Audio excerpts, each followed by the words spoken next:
بسم الله الرحمن الرحیم حامد و مصلی.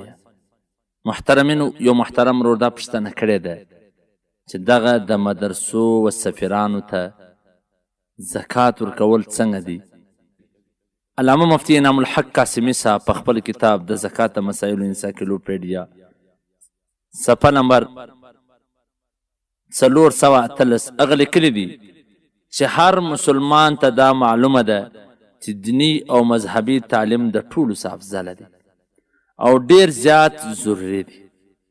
دینی مدارس دا مدرسې د دې و غریبو طالبانو ته زکات ورکولو کې د شریعت ترویج او اشاعت هم دي، ځکه د دین او د شریعت حامل دغه طلبات د دې په ذریعه د نبی اکرم صلی الله علیه وسلم د راوړل شوي شریعت ظهور کیږي. د قیامت په ورځ به د دغه شریعت پوښتنه کیږي. په جنت کې داخلېدل د دوزخ څخه ځان ساتل پر شریعت باندې د عمل کولو سره تړلې. نو لہذا دینی مدارسو طلباو ته زکات ورکول دا زیات غوره دی او د ډیر اجر باعث دی، ځکه د زکات د ادایګي سره سره د صدقه جاریه او د دین د ترویج او تبلیغ هم دی. دا ټول فضیلتونه یو بل ځای کې د ورکولو سره نه حاصلیږي. دینی مدارس دا د اسلام کلعی دي، دا په مالی اعتبار سره په مالی امداد سره مضبوطه کول په دې کې د دین بقا ده. کنی چې کله د دین او د اسلام تعلیم ورکولو والا نه وي نو دین به څنګه باقی پاته کیږي.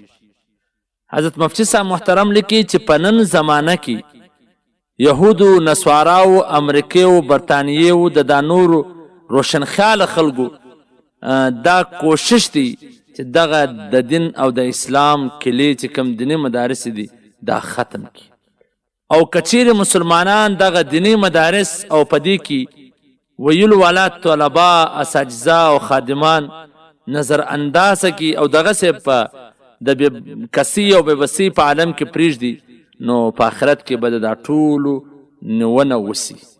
پښتنه به د ټولو سه وسی، ټوله به ونه ورسی. نو لہذا دینی مدارس طلبا او مدارس ته زکات ورکول په نن سبا وخت کې چې خلک ډیره توجه و دې ته نور اړوي دا ډیره ضروري او لازمي ده، ځکه د دې سره د دین بقا تړلې ده. چې دین باقی وي نو دنیا به باقی وي، او که دین باقی نه وي دنیا باقی نشي پاته کېدلی. که دین برقرار وو مسلمانان به خوشحاله وي، که دین برقرار نه وو مسلمانان خوشحاله نشي پاته کېدلی. فتاوی عالمگیری جلد نمبر اول صفحه نمبر 108، شامی جلد نمبر 2 صفحه نمبر 354 چې دا لیکلي دي چې په عالمانو فقیرانو ته زکات ورکول در جاهلانو ته د زکات ورکول څخه غوره او بهتره. والسلام. ستاسو د دیني پوښتنو ځوابونکی مولوي عبدالرحمن سمین صاحب.